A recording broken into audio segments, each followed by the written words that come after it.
Baik, kita mulai. Selamat pagi. Assalamualaikum warahmatullahi wabarakatuh. Waalaikumsalam warahmatullahi wabarakatuh. Semoga kita semua selalu sehat. Pada beberapa pertemuan ke depan, mulai hari ini saya diminta oleh koordinator untuk memberikan materi pada kelas ini. Ya, hari ini adalah minggu ke-8 ya, untuk mata kuliah dasar pemuliaan tanaman. Ya. Pada hari ini kita akan mendiskusikan tentang lanjutan dari metode pemuliaan tanaman menyerbuk sendiri. Ya. Pada pertemuan sebelumnya,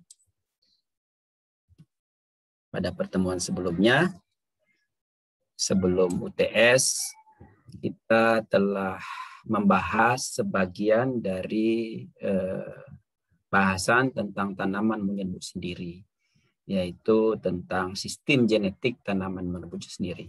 Bagaimana bahwa tanaman menyerbuk sendiri itu secara alami homozigot, ya. Dan bisa jadi populasi alaminya dalam keadaan beragam, heterozigot, heterogen. Itu di varietas-varietas lokal, genetik lokal biasanya mempunyai genetik yang seperti itu. Ya.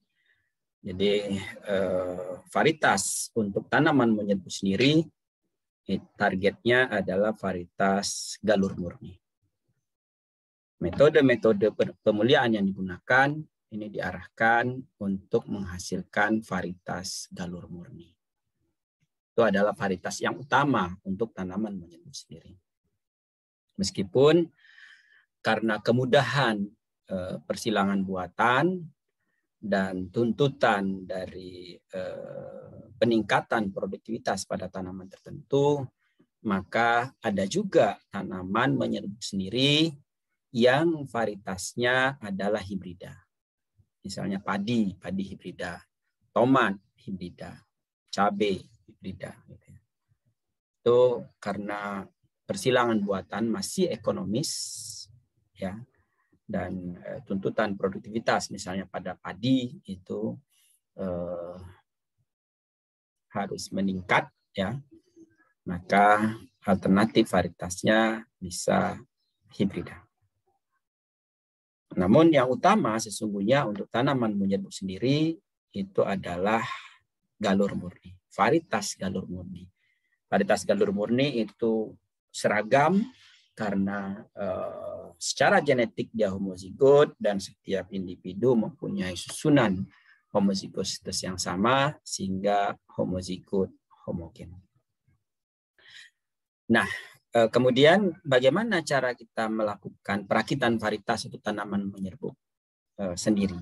Ya, pada minggu yang lalu kita juga sudah bahas untuk dua metode, yaitu seleksi massa dan seleksi galur murni. Kedua seleksi itu biasanya tanpa didahului oleh persilangan buatan. Biasanya digunakan untuk pemurnian suatu varietas yang tercampur, ya. Misalnya varietas itu sudah dilepas lama, kemudian berkembang di masyarakat, lalu sudah mulai ada perubahan. Kacang tanah misalnya, kacang tanah gajah, varietas gajah itu dilepas tahun 80-an kalau tidak salah, dan itu punya polongnya 2. Tapi lalu kemudian berkembang di masyarakat, ya masyarakat melakukan ada seleksi tersendiri di masyarakat, muncullah polong 3, ya. Polong 3 atau warna biji juga ada perubahan sehingga perlu dilakukan pemurnian kembali, ya, bisa dilakukan dengan seleksi massa. Kemudian seleksi galur murni ini juga biasanya dilakukan untuk tanaman, populasi tanaman, ya, varietas lokal yang secara genetik dia homozigot, tetapi ada keragaman. Ya. Nah, keragaman ini yang bisa kita lakukan seleksi sehingga dapatlah varietas yang mempunyai susunan genetik homozigot dan dia seragam. Ya, bisa kita lakukan menggunakan metode seleksi galur murni. Itu kira-kira materi ya pemulihan tanaman menyerbu sendiri pada pertemuan sebelumnya. Nah, pada hari ini kita akan lanjutkan tentang metode pemulihan tanaman menyerbu sendiri. Tapi bahan yang kita lakukan seleksi itu adalah populasi bersegregasi. Populasi bersegregasi biasanya dibentuk dari dua persilangan, ya, dua persilangan, dua tetua, kemudian membentuk F1, kemudian diselving membentuk F2, dan ada segregasi di F2. Ya. Bisa juga populasi bersegregasi akibat dari mutasi, sehingga di M2 ada segregasi. Intinya adalah populasi bersegregasi. Ya. Ada 3 yang akan kita diskusikan dalam metode seleksi untuk tanaman menyerbu sendiri. Pada populasi bersegregasi kali ini, yang pertama adalah seleksi pedigree atau yang disebut dengan seleksi silsilah. Ya. Karena jelas silsilahnya, ya, ada pencatatan dari silsilah itu, ya. Kemudian yang kedua adalah seleksi bulk, ya, dicampur begitu, tidak ada pencatatan, dicampur, kemudian nanti seleksi pada generasi lanjut. Kemudian yang ketiga adalah seleksi silang balik atau backcross, ya. Ada lagi metode yang lain, sebetulnya ada single seed descent, ada modifikasi dari seleksi bulk, misalnya seperti itu single seed descent, ya, atau metode-metode yang lainnya. Ini adalah metode utama pada tanaman menyerbu sendiri, populasi bersegregasi yang sering dilakukan oleh para pemulia. Nah, jadi tadi sudah saya sampaikan bahwa populasi bersegregasi itu adalah populasi dengan genotipe yang beragam, yang terbentuk sebagai hasil dari persilangan antara galur-galur murni, tetua persilangan A silang B. Tentu A dan B itu mempunyai susunan genetik yang berbeda, yang jauh, yang mana kita ingin menggabungkan karakter-karakter penting, karakter-karakter utama pada dua tetua tersebut. Ya, dibentuklah persilangan buatan menghasilkan F1, lalu kemudian dari F1 kita lakukan penyerbukan sendiri menghasilkan F2, dan tanaman F2 itu yang disebut dengan populasi bersegregasi, ya, dan merupakan populasi heterogen, ya. Juga kemungkinan besar heterozigot, ya, ada juga homozigotnya tetapi heterozigot lebih banyak. Nah, ini adalah contohnya bahwa contoh di sini ada 2 karakter, ya, kuning dan hijau, karakter warna, kemudian licin dan keriput, ini karakter bentuk, ya, bentuk biji dan ukuran dan warna biji. Nah, kita silangkan kuning licin, kemudian hijau keriput, ya. Di mata kuliah genetika tanaman kita sudah bahas, ini adalah karakter kualitatif, satu gen mengendalikan satu sifat, dan ini 2 karakter, ya. Sehingga ada keragaman di F2. Jadi menghasilkan F1 kita selfing, ada keragaman di F2. Ada 9331. Ini kita sudah pelajari di genetika tanaman. Ya. Bisa kita perhatikan bahwa pada F2 yang hanya 2 gen, 2 lokus pada kromosom yang berbeda, variasinya bermacam-macam. Bisa kita bayangkan kalau ada ratusan bahkan ribuan lokus. Ada banyak karakter yang dikendalikan oleh ribuan lokus. Misalnya pada daun, kemudian batang, bunga, biji, ya, kemudian umur, ketahanan penyakit, produktivitas, dan lain sebagainya. Tentu di F2 kita akan menghasilkan ribuan individu yang memiliki penampilan bermacam-macam. Ya. Jadi F2 yang bermacam-macam itu sebagai sumber bahan untuk kita melakukan seleksi. Ini adalah ilustrasi bahwa bagaimana keragaman tertinggi itu pada generasi kedua atau kita sebut dengan F2. Nah, lalu kita masuk bagaimana metode pedigree. Ya, dari populasi-populasi yang bersegregasi itu bagaimana kita menerapkan metode pedigree dan mengapa kita melakukan seleksi menggunakan pedigree.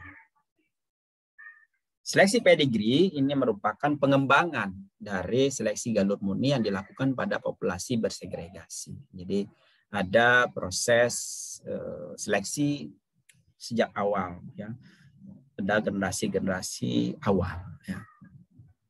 Nah, pada metode pedigree ini dilakukan pencatatan terhadap setiap individu tanaman yang dipilih, sehingga diketahui hubungannya dengan famili asal tersebut. Mulai dari seleksi pertama kita catat dia pada tanaman nomor berapa, dia kodenya berapa. Ya. Nah, dari situ kita lanjutkan pada generasi berikutnya, dicatat lagi. Ya, yang terpilih di generasi berikutnya tanaman nomor berapa. Tentu kode yang sebelumnya juga diikutsertakan. Misalnya tanaman nomor 1, kemudian pada generasi berikutnya diambil lagi tanaman nomor sekian, dan seterusnya. Sehingga setiap generasi itu bisa dilacak. Kira-kira dia diambil dari posisi tanaman nomor berapa. Itu kira-kira pencatatan ini untuk penelusuran silsilah atau pedigree. Maka disebut dengan metode silsilah. Prinsipnya pada metode pedigree ini seleksi dilakukan pada generasi awal. Ya, tentu ini untuk karakter-karakter yang heritabilitas arti sempitnya tinggi. Karena dia dipengaruhi secara genetik dan genetiknya adalah aditif. Ya, aditif kita sudah pelajari sebelumnya, yaitu genetik aditif dan apa namanya pewarisan karakter kuantitatif. Ya. Nah, maka pada generasi awal tersebut kita lakukan seleksi, ya. Jadi karena karakter yang kita kaji itu dikendalikan oleh aksi gen aditif sehingga heritabilitasnya arti sempitnya tinggi, dan tentu pada populasi F2 ini segregasinya tinggi, sehingga dimulai pada seleksinya pada generasi awal atau F2. Ini yang mencirikan dari berbagai metode seleksi yang lain. Jadi kata kuncinya adalah metode pedigree dimulai seleksinya pada generasi awal, generasi 2 atau 3. Karena dilakukan pada ini, maka seleksi dilakukan terhadap individu. Individu F2 keragamannya tinggi, maka setiap individu itu punya susunan genetik yang berbeda-beda. Ya. Jadi terhadap individu-individu di F2 berdasarkan fenotip yang ada pada F2 dan karena heritabilitas arti sempitnya tinggi, maka fenotip itu mencerminkan genetik, bukan mencerminkan lingkungan. Maka perlu kita catatan bahwa heritabilitas arti sempitnya harus tinggi. Ya. Dari setiap individu yang terpilih di F2, kemudian diambil benihnya, ya, dilanjutkan pada generasi berikutnya, ditanam dalam satu baris, plant to row. Ya, dari satu tanaman ke dalam satu baris. Ya. Dari satu tanaman ditanam ke baris. Ya. Jadi seleksi individu di F2 kemudian menjadi ke generasi F3 itu menjadi baris. Kemudian seleksi dilakukan berulang dari F2 ke F3 untuk tanaman terbaik, ya, dari famili-famili terbaik. Jadi kalau misalnya di F2 itu seleksi individu, maka di F3 kita masih melakukan seleksi individu. Ya, masih melakukan seleksi individu, tapi mulai kita lihat dari famili-famili terbaik. Karena tadi setiap baris itu menjadi satu famili. baris-baris mana yang sudah menampilkan sesuatu yang bagus, kemudian dari barisan yang terbaik itu kita lakukan seleksi individu. Yang kita sebut dengan seleksi individu dalam famili. Seleksi individu terbaik dari famili-famili terbaik.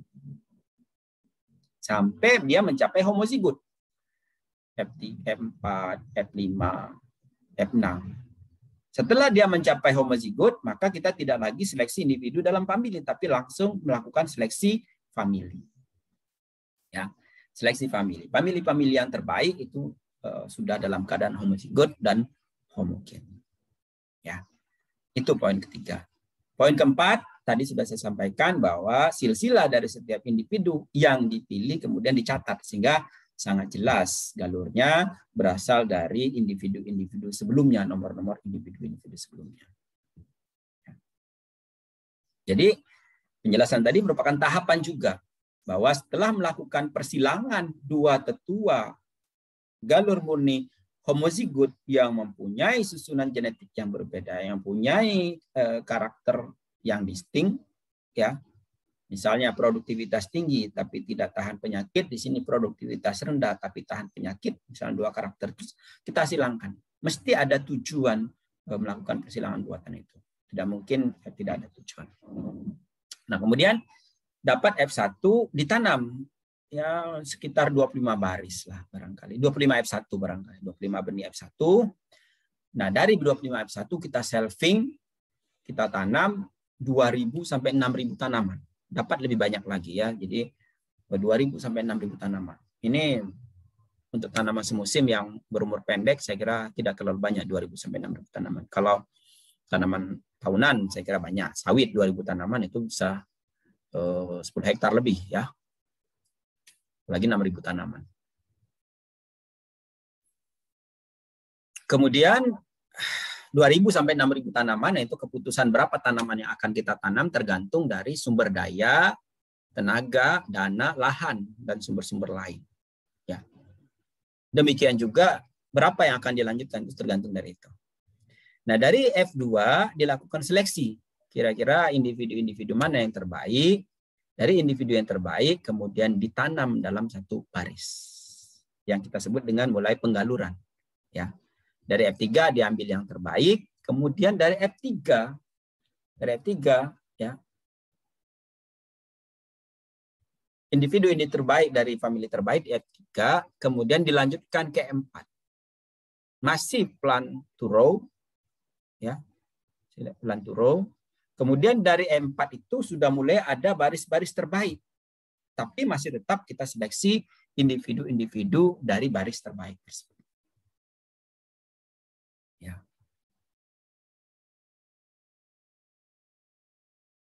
Kemudian dari benih-benih M4 dilanjutkan ke F5. Ya. Benih F5 itu mungkin saja sudah mendekati 100%. Kalau sudah mendekati 100%, terlihat dari baris-baris yang sudah mulai seragam, maka kita sudah mulai melakukan seleksi famili, seleksi baris, tidak lagi seleksi individu dalam baris, tapi sudah langsung seleksi baris. Kita sebut dengan famili atau galur. Ya. Bisa jadi tidak pada generasi kelima. Kalau masih ada keragaman di generasi kelima, maka kita tetap seleksi individu, lanjutkan ke generasi ke-6. 7. Nah, keputusan pada generasi mana bahwa sudah fix, sudah stabil, namanya stabil generasi, apakah 4, apa 5, lalu kemudian dicampur, dibuat, itu sangat tergantung dari keadaan di lapangan dan ketentuan atau apa yang menjadi ketentuan dari pemulia. Kalau kita lihat, kalau dia lihat sudah sangat seragam di F5, maka itu sudah menjadi baris dan langsung menjadi famili dan dibuk. Jadi individu-individu itu benihnya dicampur, buk itu benihnya dicampur. Ya. Sampai betul-betul stabil misalnya di F6 itu mulai uji daya hasil pendahuluan. F6, F7 mulai hasil pendahuluan dan uji daya hasil lanjutan untuk menilai kembali galur-galur yang diperoleh tadi mana kira-kira akan dilanjutkan yang punya performa terbaik. Tentu kalau sudah mulai uji daya hasil pendahuluan dan uji daya hasil lanjutan perlu dilihat pembandingnya ya. Bagaimanapun kita harus bandingkan dengan varietas yang sudah dilepas sebagai pembanding. Apakah galur-galur yang kita peroleh ini lebih baik daripada varietas pembanding yang sudah ada. Ini adalah contohnya, ya. Jadi dua slide yang diilustrasikan pada kedelai. Kedelai yang peka terhadap karat daun tapi daya hasil tinggi, kemudian kedelai yang resisten karat daun tapi daya hasil rendah. Ya. Lalu kita tanam, ya, di F1, kemudian disilangkan menghasilkan F1 maksud saya, kemudian dari F1 kemudian dilakukan shelving. F1 ini tertulis peka karat daun, berarti karat daun itu bersifat resesif. Ya. Lalu kita tanam di F2, lalu kita evaluasi yang mempunyai daya hasil tinggi, yang mempunyai ketahanan terhadap karat daun itu tanaman mana saja. Kita pilih tanaman itu. Jadi seleksinya betul-betul seleksi individu. Dan pengalaman pemulia saya kira sangat menentukan. Akan tahu ini individu-individu mana yang mempunyai daya hasil tinggi. Kalau peka terhadap karat daun bisa diinokulasi atau bisa kelihatan di lapangan, diobservasi, ya. Yang tahan terhadap karat daun yang mempunyai produktivitas tinggi. Indikator produktivitas tinggi juga biasanya pemulia tahu, misalnya berapa jumlah polongnya, bagaimana perform tanaman, ya, penampilan daun, penampilan karakter-karakter vegetatif lainnya.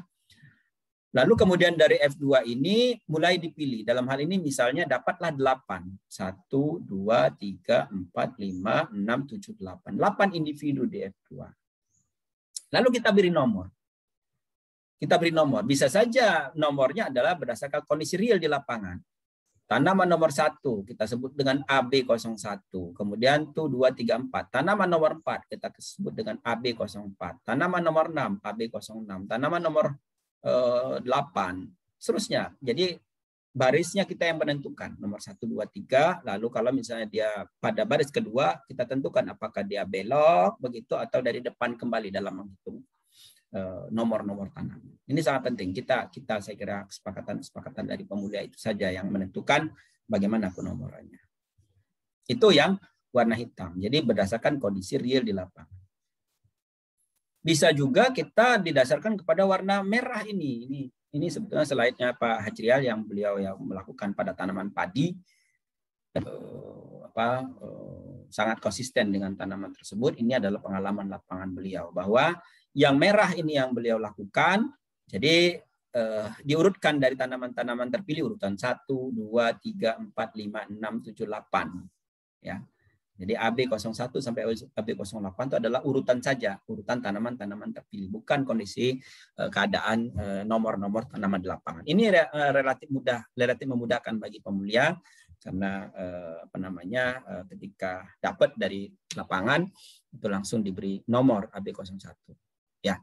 Sementara yang hitam ini penting untuk tanaman-tanaman yang kira-kira tidak panen serentak. Sehingga kita masih bisa telusuri tanaman nomor 4 itu tanaman yang mana kalau dia panen berikutnya. Ini sangat penting untuk yang hitam. Kalau yang merah ini panen serentak, saya kira selesai. Bisa dinomor seperti itu. Tapi kalau harus panen berurutan, maka kondisi tanaman di lapangan atau nomor tanaman di lapangan ini menjadi sangat penting. Ya, jadi yang hitam itu penting untuk yang tidak panen serentak. Kemudian dari tanaman-tanaman tadi, kita tanam sebaris 01, 14, 04 tidak harus berurutan. Berurutan lebih mudah, tapi kalau tidak berurutan pun tidak apa-apa.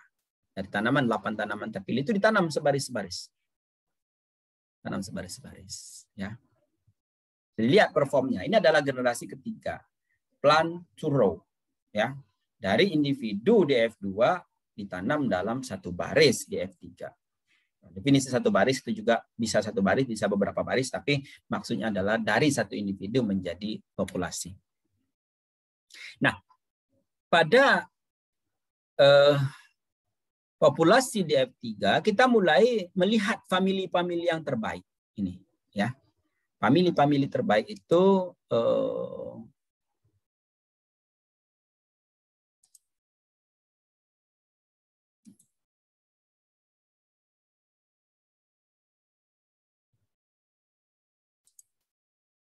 famili terbaik itu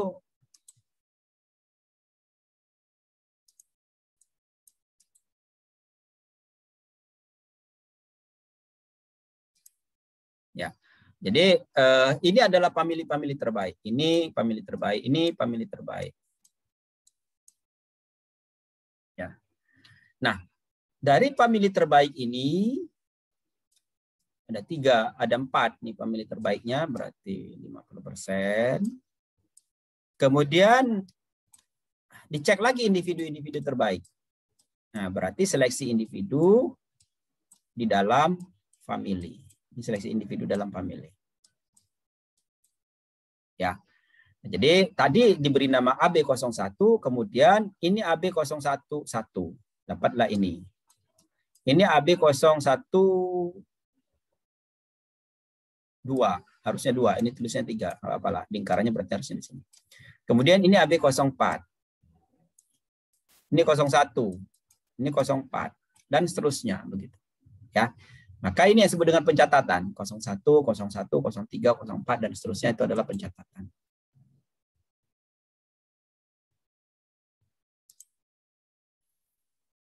Nah, jadilah tanaman itu menjadi tanaman F3 dan seterusnya, ya. F3 dan seterusnya itu contoh saja bahwa di F3 seperti apa, nanti di F4. Ini adalah ilustrasinya, bahwa dari F2 ke F3, kemudian ke F4, F5 dan seterusnya, sehingga dapatlah tanaman-tanaman yang sudah menjadi galur murni. Ini adalah contoh, ya. Contoh bahwa setiap bambu ini, ya, setiap bambu, ada bambu ini, setiap bambu adalah satu baris tanaman. Ini contoh di sawah babakan, ini pekerjaannya Pak Hajrial. Ya. Nah, ini contoh lagi yang lain, ya. Setiap bambu itu adalah satu baris yang berasal dari generasi sebelumnya. Ya, kemudian dari baris-baris itu mulai ada seleksi-seleksi ini. Ini seleksinya bisa kalau puluhan ribu, Prof. Benyamin Tarhan di Kanada itu menyeleksi 8.000, ya, 10.000 sekaligus gitu ya. Itu tidak mungkin menggunakan benang, dia menggunakan cat semprot. Jadi tanaman-tanaman terpilih disemprot. Nanti asisten yang akan pada saat panen akan mengambil tanaman semprot. Berarti sudah sangat hafal betul mana tanaman yang diinginkan. Nah, bisa juga menggunakan plastik. Ini ada plastik merah di sini, ditandai menggunakan plastik. Ya, mana kira-kira tanaman-tanaman terpilih berdasarkan art, seni, pemulia, dan juga pemulia sudah tahu bahwa tanaman dengan karakter seperti ini akan mewaris dan seterusnya. Ini salah satu hal yang penting dari bagaimana proses seni dalam melakukan pemilihan. Ini contoh di kebun iri. Ini foto Pak Hajrial, contoh apa namanya, foto lama tahun 88. Di iri itu juga ada baris-baris menggunakan bambu. Nah, pengertian baris itu dari frasa plant to row, individu tanaman selanjutnya ditanam dalam baris. Nah, pada foto yang tadi, satu bambu di lapangan itu satu baris.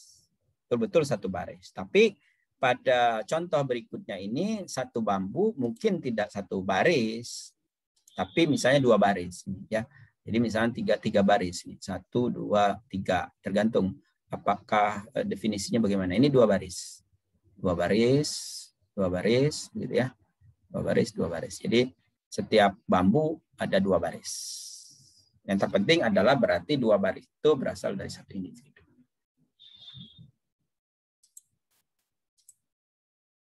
Nah, ini juga nih, ya, jadi bambu-bambu. Jangan sampai nanti ada yang cabutin bambunya ya. Ini bisa menangis tuh pemulihannya ya.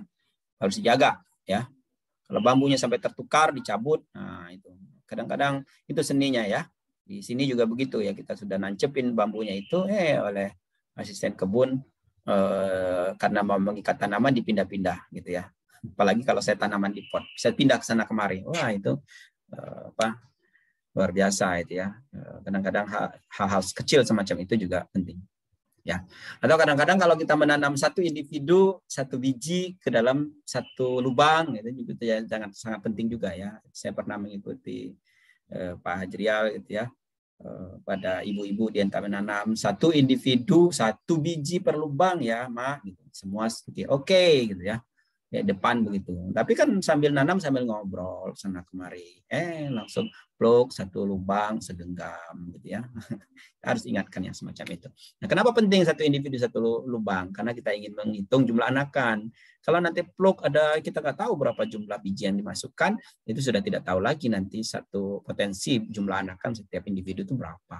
Nah, ini hal-hal teknis di lapangan kadang-kadang sangat penting gitu ya. Ini pengujian tahun 2016 oleh Pak Hajrial. Ya. Kelebihan metode pedigree ini hanya keturunan dari tanaman unggul saja yang dilanjutkan. Jadi kita sudah mulai melakukan seleksi, tidak terlalu banyak yang kita bawa, yang terpilih saja. Tentu menghemat lahan, karena jumlah tanamannya semakin sedikit. Ya. Kemudian ketelusurannya, ini tanaman nomor berapa, dan seterusnya. Kalau ada sesuatu, ini kita bisa kembali lagi ke situ. Jadi tadi kalau misalnya di generasi keempat, kelima ada masalah, ini sering terjadi. Misalnya tiba-tiba labelnya menghilang. Tiba-tiba performnya tidak betul, mungkin pada saat ekstrak benihnya tercampur dan seterusnya. Kita kembali lagi ke nomor sebelumnya. Ini nomor ini tolong dilanjutkan lagi. Ini sering terjadi. Saya juga sering itu. Nah, namun ada kelemahannya. Karena dicatat harus setiap generasi perlu pencatatan, ya perlu ketelitian dalam pencatatan, jangan sampai salah ya. Kemudian pencatatan juga, catatan sebelumnya juga harus ikut terus. Kadang-kadang antara 2 dengan 1 itu kalau sudah generasi berikutnya keliru juga gitu. 2, 1, 20 juga kadang-kadang keliru juga gitu dan seterusnya gitu ya. Juga pencatatan itu mempunyai seni-sendiri juga. Banyak genotipe yang terbuang karena yang kita pilih yang kita bagus aja, yang lain mungkin saja mempunyai susunan genetik yang bagus tapi karena tidak terlihat kita tidak tahu, maka tidak kita ambil. Nah, ini salah satu kelemahannya. Untuk karakter-karakter yang masih tersembunyi, yang tidak tampak, terutama karakter-karakter yang kendalikan oleh gen resesif, ya, homozigot resesif, begitu. Ketika dia dalam keadaan heterozigot, dia tersembunyi, tidak terlihat, kita tidak pilih, dan itu langsung terbuang saja, ya, hilang dari populasi kita. Ini contohnya, ya.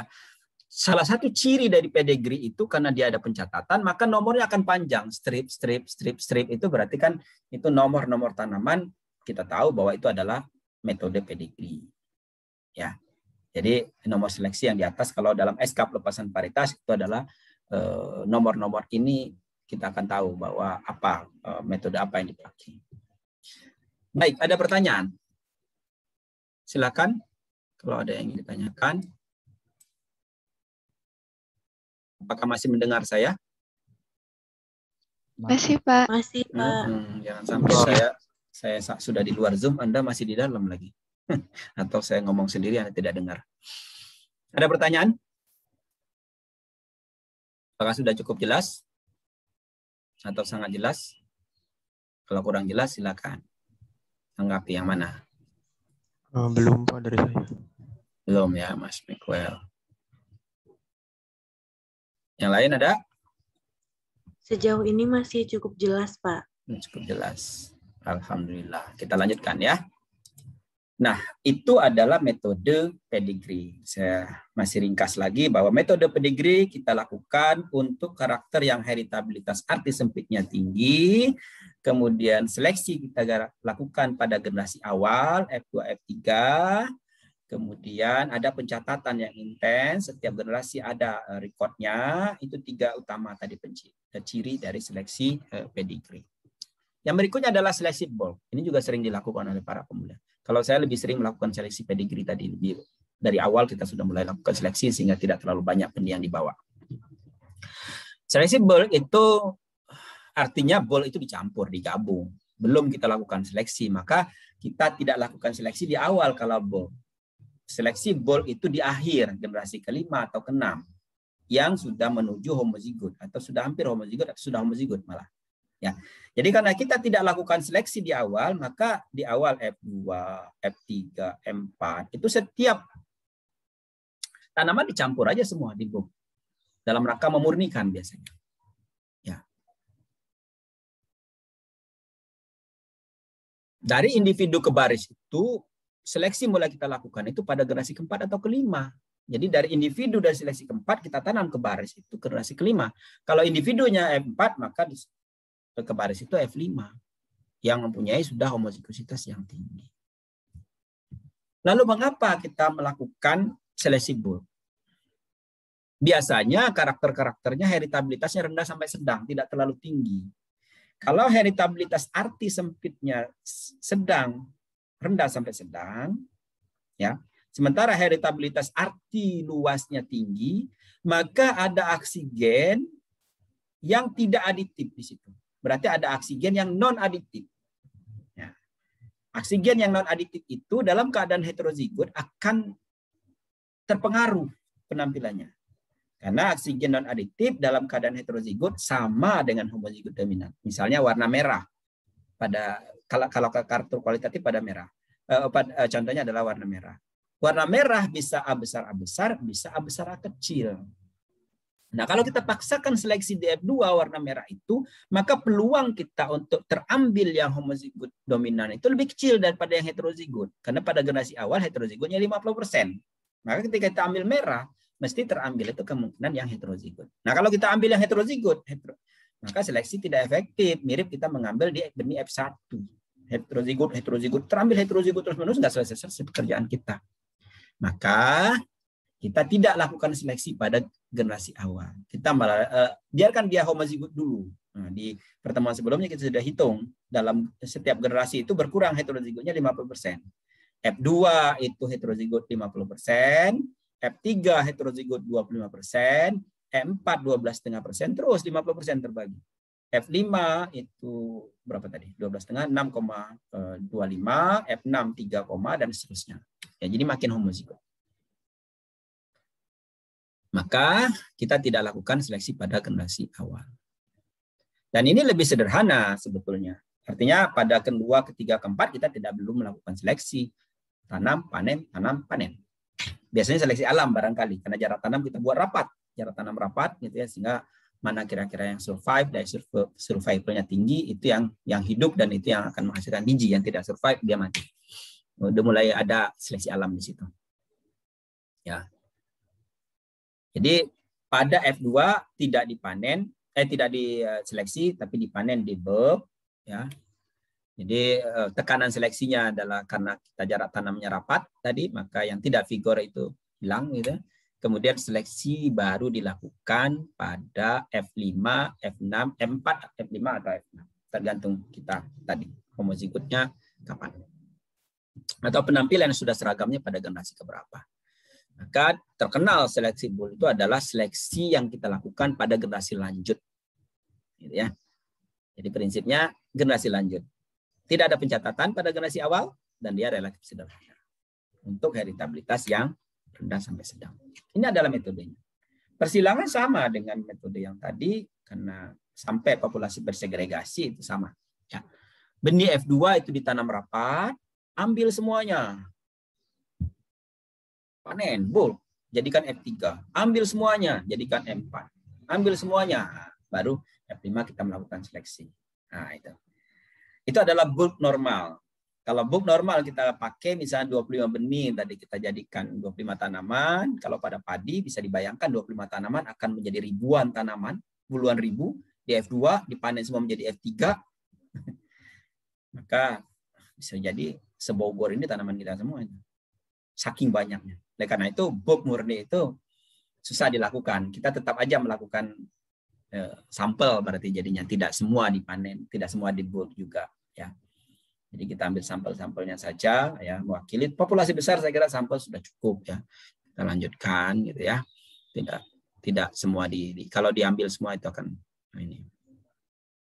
Maka tadi tanam rapat itu salah satunya juga seleksi alam ya.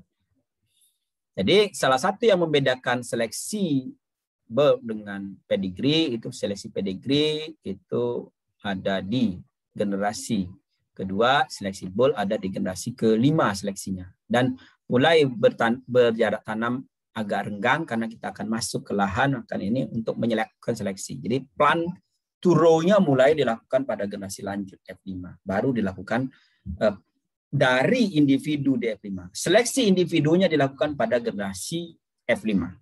Kalau tadi seleksi individu di F2. Individu-individu terbaik itu dilanjutkan pada F6 ditanam dalam satu baris. Jadi F6 mulai ke baris. Ya.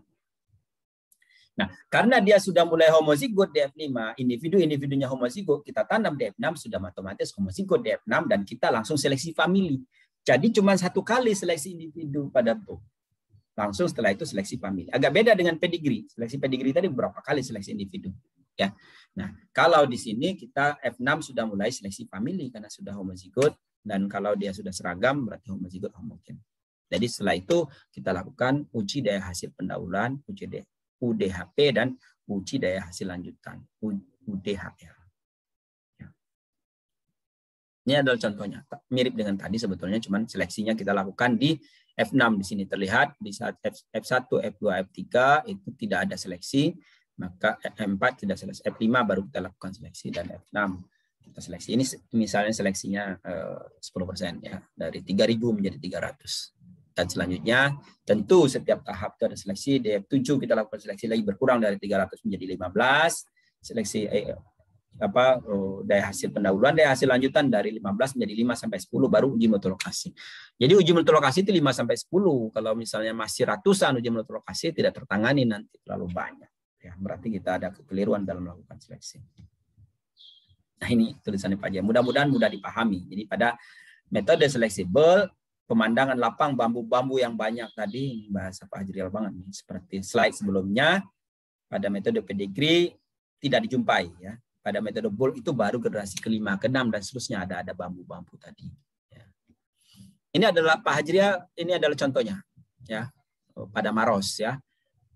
Ini agak berbeda sedikit pada pengkodean. Biasanya kode di depan itu adalah tetua-tetuanya, tapi lalu diikuti huruf F, A, B, C, F. F itu adalah berapa generasi? A, B berarti generasi kedua, C generasi 3, E generasi keempat, F generasi A, B, C, D, E, F. F generasi ke-6 ya. F generasi ke-6, E generasi ke-5. Maka kodenya F, berarti mulai lakukan seleksi bulknya di generasi ke-6. Maka kodenya ya, B80,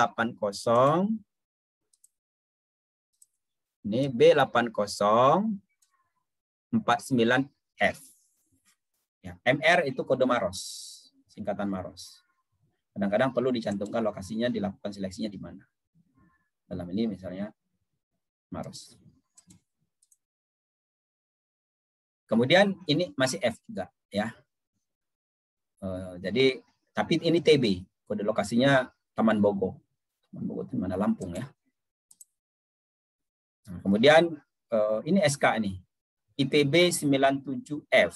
Nah, ini Pak Hajrial nih. IPB 97F berarti mulai ini adalah IPB 3S. IPB 3S itu adalah galur sawah IPB 97F. 15 strip 1. Dia 2 kali melakukan seleksi, berarti setelah generasi ke-6.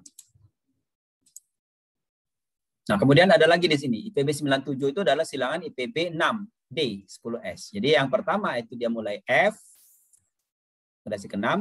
Kemudian tapi tetuanya mulai dari D, itu generasi ke-5. Ya, jadi kalau ada kode D, F di situ berarti salah satu indikasi ini adalah seleksi bulk. Ini adalah varietas IPB 3S. Berfoto bersama Pak Jokowi. Ini tahun berapa ya? 2017 apa ya? Ke 2016. Ya. Ini contoh-contohnya pengujian-pengujian di lapangan. Nama di lapangan ini contohnya IPB 3S ya.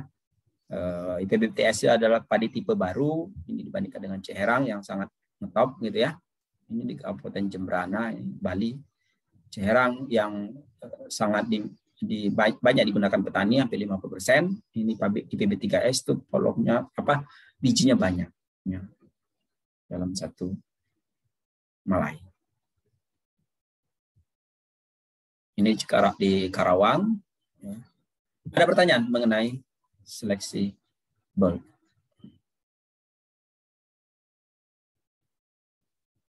Tidak ada? Masih mendengar saya?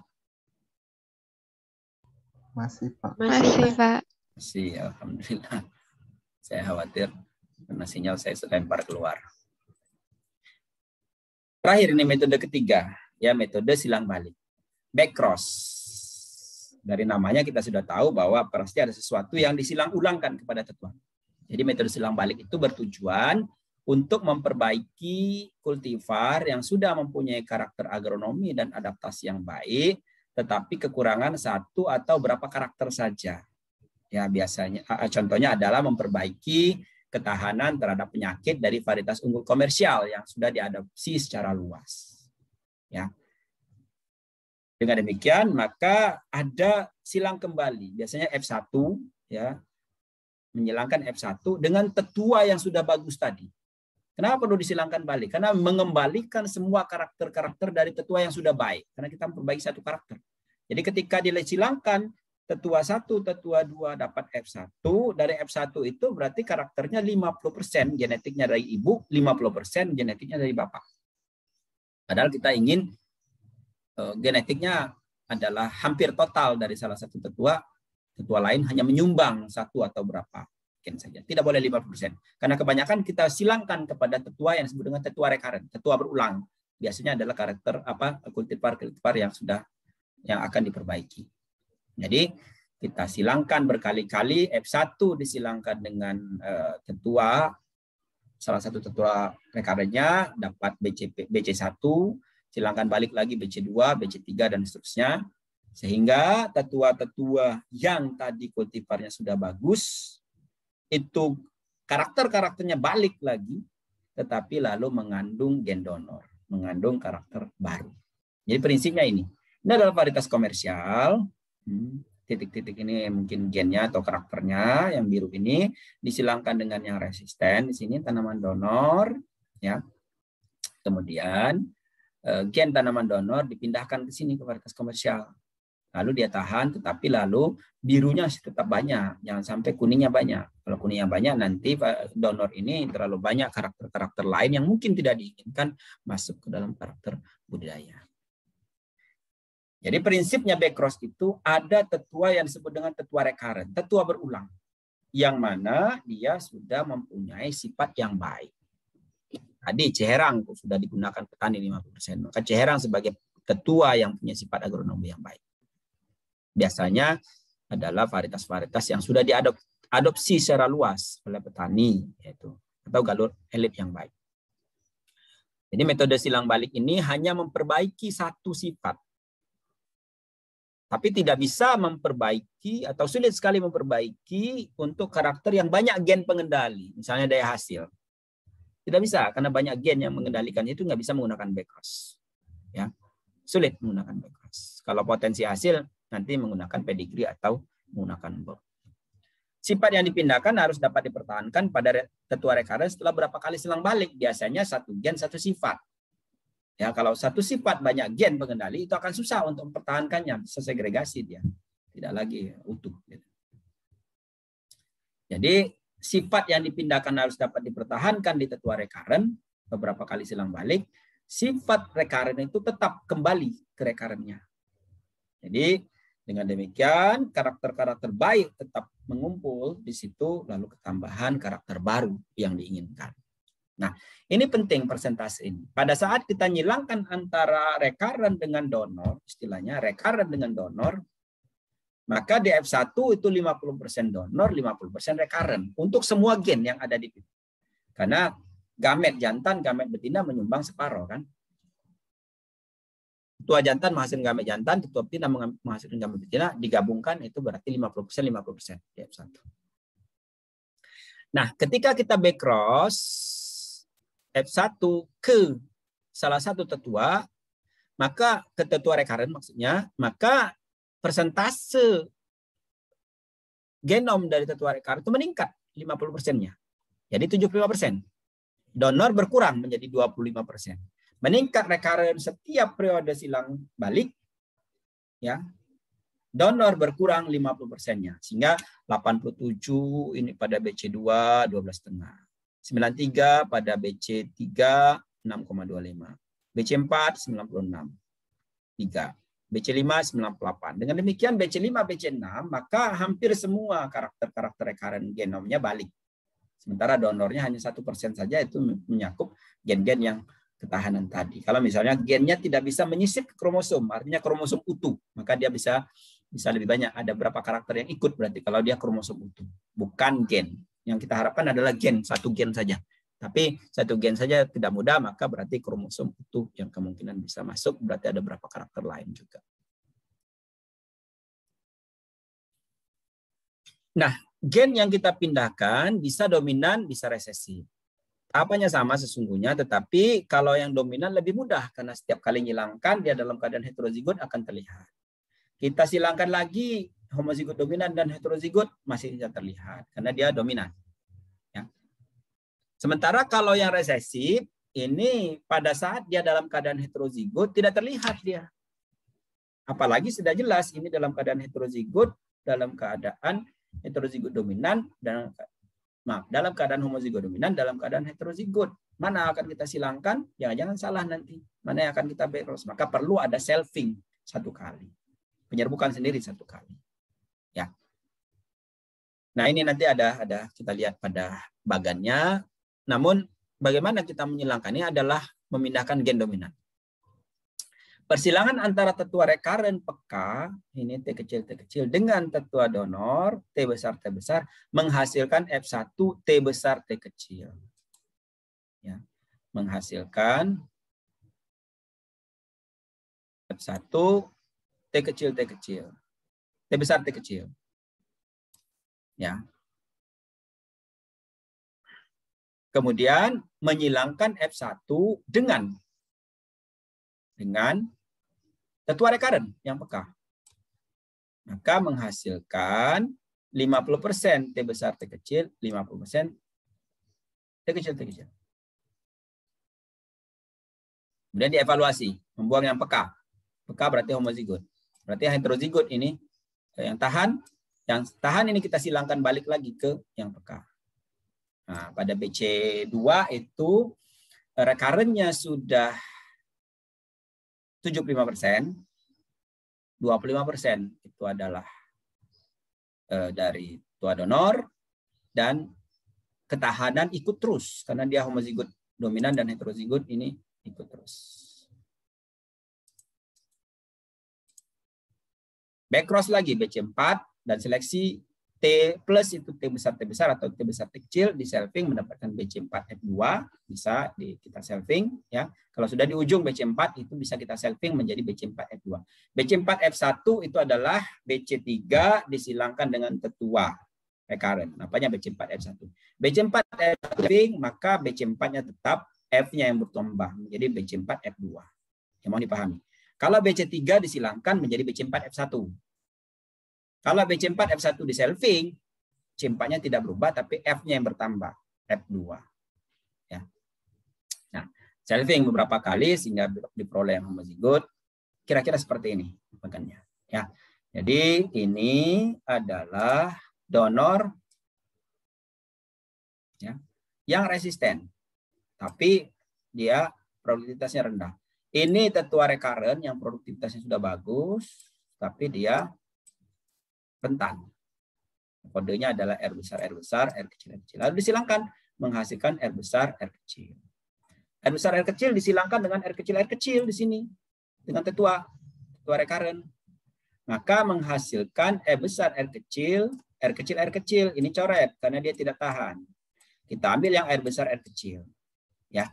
Kita lihat bahwa di sini untuk yang genom rekaren itu sudah 50-50.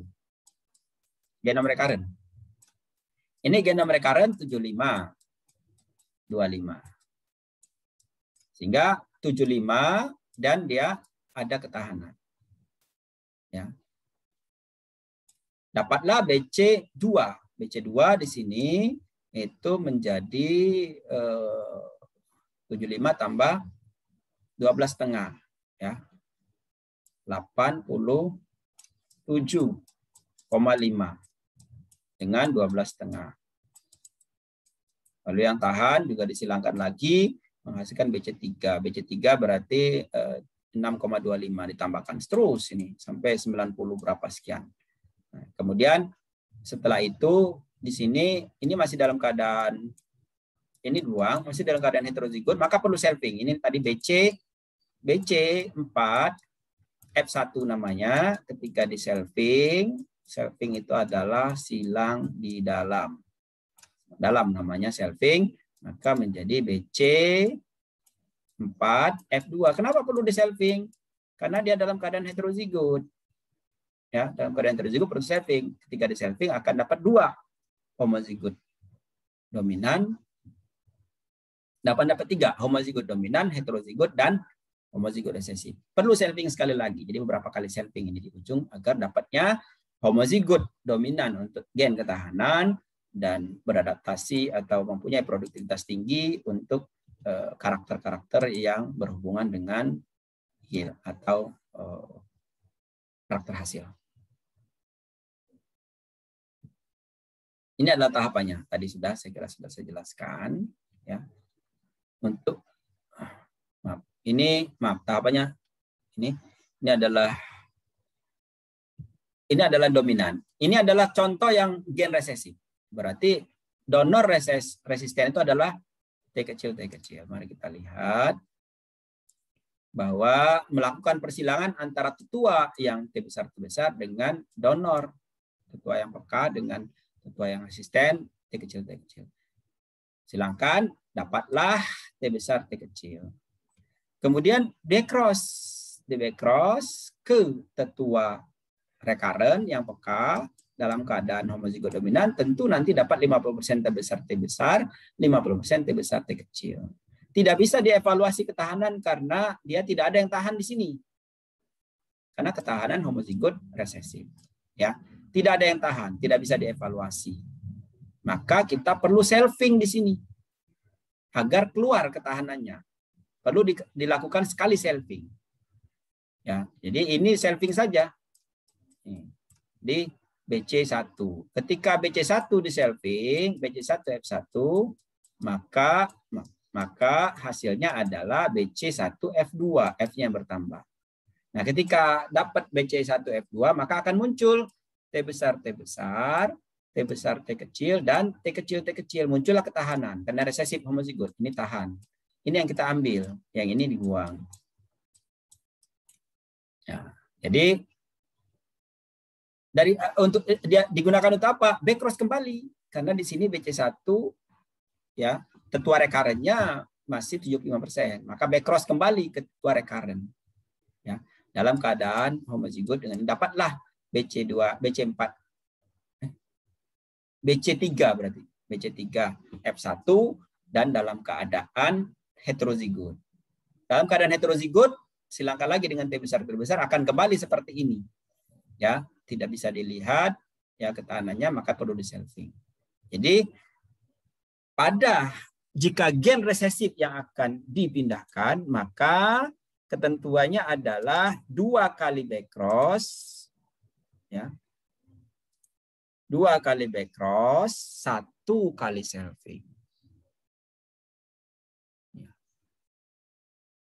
2 kali backcross, 1 kali selving. Cirinya adalah itu.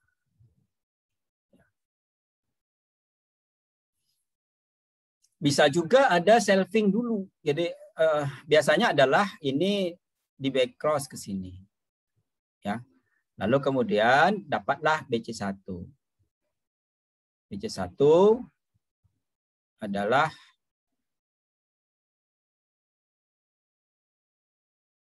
sesuai dengan penjelasan sebelumnya ya. Maaf. Ya. Jadi seharusnya ini di backcross ke R besar.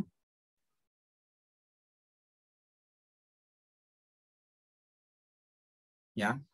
Kemudian dapatlah R besar R kecil. Ini biar sesuai dengan yang tadi. Ini R besar R kecil disilangkan dengan R besar R besar. Dapatlah R besar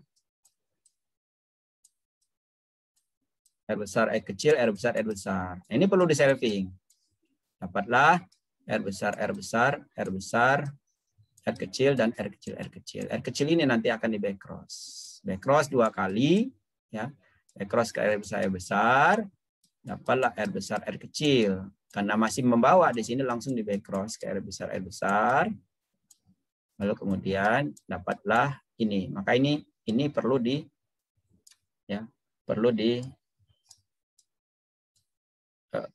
yang hasilnya ini R besar R kecil, ini yang perlu di selving. Jadi back cross pertama, back cross kedua, kemudian 1 kali selving. 2 kali back cross, 1 kali selving. Itu adalah ciri ya gen resesif. Ya.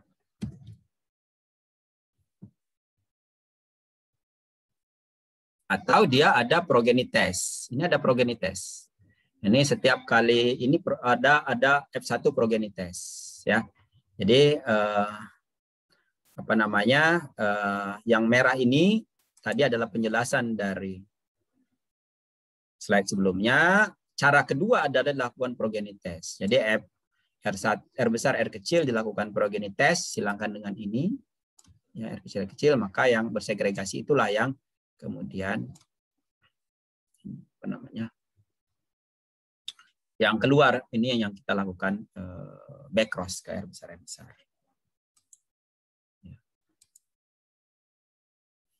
Nah, kalau untuk satu gen bagaimana?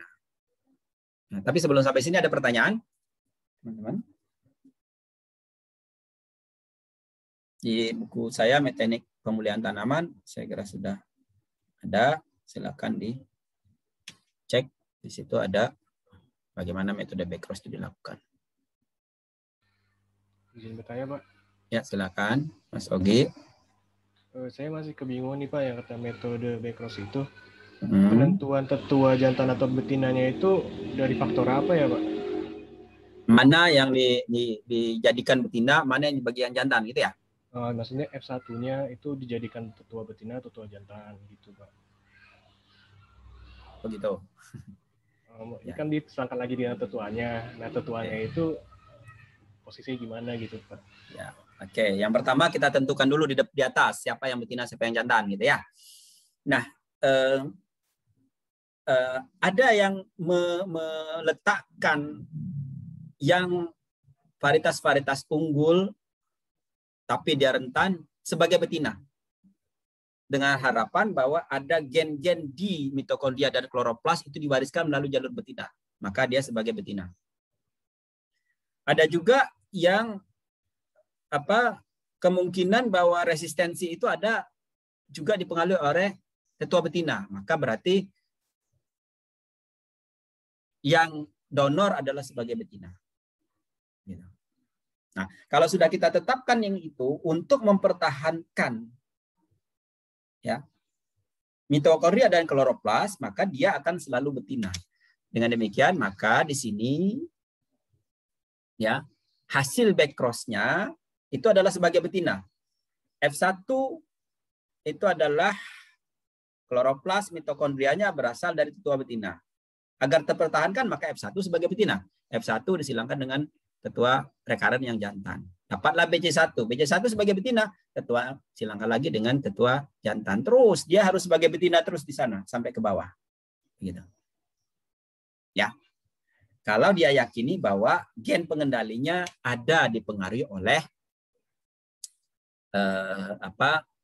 gen-gen di mitokondria atau kloroplas. Ya. IPEC maternal atau pewarisan sitoplasmik. Nah, jadi kalau misalnya ingin menggunakan kloroplas dari tetua yang beradaptasi luas, maka R besar dijadikan betina, R kecil sebagai jantan, dan seterusnya. Hasil F1, BC1, BC2 itu semua dijadikan betina, dan jantannya adalah yang tetua donor. Konsisten harus selalu. Kalau dibalik, nah kloroplasnya akan sudah bukan lagi punya yang tadi. Jadi kalau misalnya F1-nya adalah donornya betina, BC1 donor jantan, donornya adalah betinanya adalah donor, kemudian di BC2 dibalik, yang donornya, yang rekarennya adalah betina, nah kloroplasnya sudah berswitch kepada itu. Jadi sudah tidak konsisten lagi dengan yang di atasnya. Sudah pindah, kloroplasnya sekarang adalah yang rekaren, bukan lagi yang donor. Gitu kira-kira Mas Ogi. Baik Pak, terima kasih.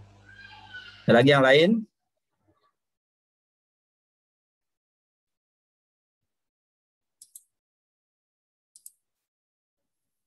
Nah, jadi saya ceritakan tadi bahwa ini untuk satu gen. Bagaimana untuk lebih dari satu gen? Jika diperlukan beberapa gen sekaligus yang mengendalikan, tapi tidak banyak, tidak terlalu banyak lah. Jadi ada beberapa gen pengendali untuk ketahanan. Nah, jika diperlukan maka kita bisa memindahkan gen secara bertahap. Yang pertama, gen resisten terhadap RAS misalnya ada ini diselang balikkan. Jadi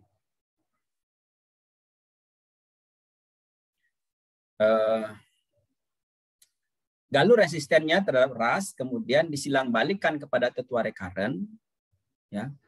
Kemudian berikutnya adalah disilangkan lagi dengan gen ketahanan terhadap RAS-B. Ya.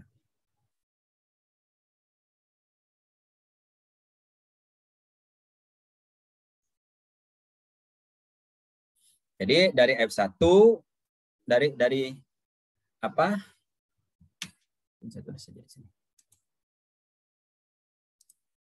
Dari tetua P1 yang mengandung gen A sini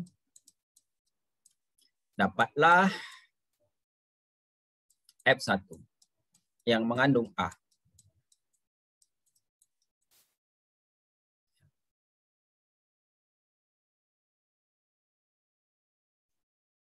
Kemudian F1 disilang balik ke P2 karena dia recurrent ya. P2. Maka hasilnya adalah BC1. F1 yang mengandung A. Nah, dari BC1 F1 ini disilangkan dengan B. Maka berarti dia AB. Ya. Nah, dari sini bisa dikembalikan backcross ke tetua asalnya recurrent. Tapi AB-nya sudah masuk. Terus saja begitu. Ya. Mengikuti yang atau simultan dari F1 hasil persilangan dari tetua donor kemudian disilangkan dengan donor lain. Jadi F1 yang mengandung A kemudian disilangkan dengan P3. Ini kan tadi P1, P2, P3. Silangkan dengan P3 yang mengandung B. Sehingga dapatlah AB. Kemudian AB ini baru disilangkan dengan P2. Kan tadi P1, P2 ya. P1, P2. Dapatlah F1. Kemudian disilangkan dengan P3 yang mengandung B. Dapatlah AB. AB ini yang disilangkan dengan P2 untuk mengembalikan gen-gen di tetua recurrent.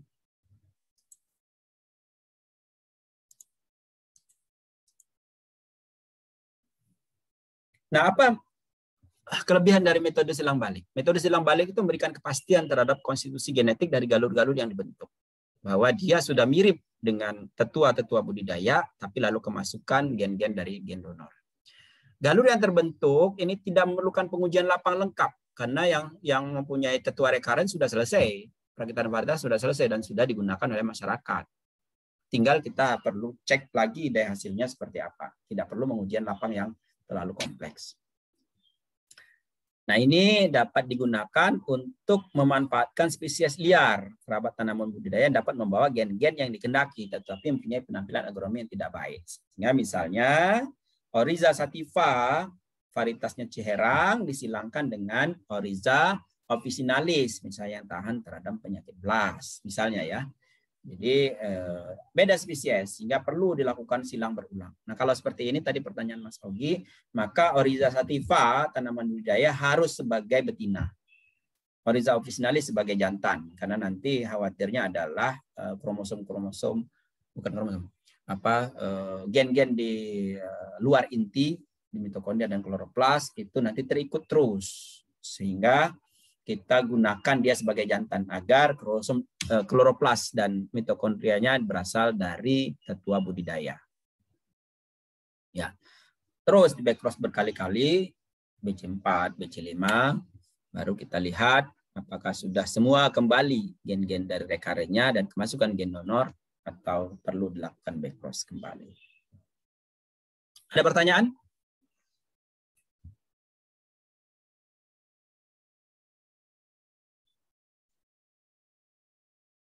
Tidak ada ya, sudah paham semua. Jadi ada pedigree, ada bug, ada backcross yang kita bahas sekarang.